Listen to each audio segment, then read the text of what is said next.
Pak Anies, lagi rame kita mau tanya soal bansos. Karena menurut saya bansos ini adalah kewajiban negara dan rakyat berhak mendapatkannya. Tapi kita punya problem. Karena banyak klaim yang diberikan seolah-olah ini bantuan orang per orang atau kelompok. Padahal kita masih punya. Ada data yang tidak valid, ada cara penyampaian yang tidak benar, ada protes yang kemudian tidak terverifikasi atau terrespon dengan baik.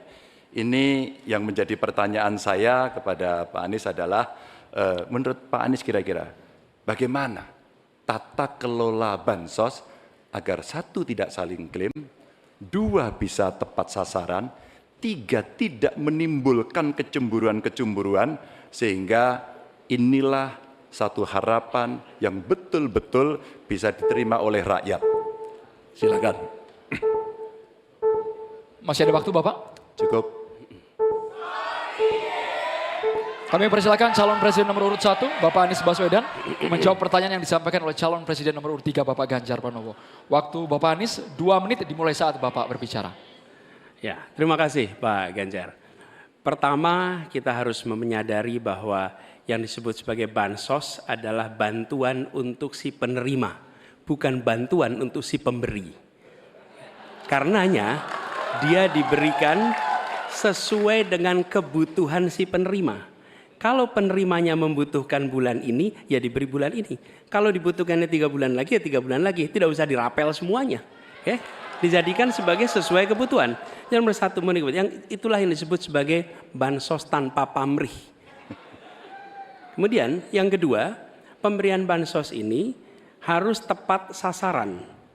Artinya diberikan melalui pendataan yang baik. Informasi data itu harus akurat dan mekanisme pemberiannya melalui jalur birokrasi, bukan dibagikan di pinggir jalan, tapi dibagikan langsung di lokasi menggunakan siapa jalur birokrasi. Kemudian yang ketiga, yang tidak kalah penting, ketika kita berbicara tentang bansos ini, harus bansos itu bisa dipastikan mereka yang miskin, prasejahtera, itu termasuk di dalamnya. Jangan sampai mereka terlewatkan. Karena itu kami menyusun, ini sebagai bagian dari perubahan, adalah Bansos Plus. Angkanya ditingkatkan, yang belum masuk masih miskin dimasukkan, dan diberikan bekal pelatihan, pendampingan supaya mereka pelan-pelan bisa mandiri dan hidup lebih sejahtera.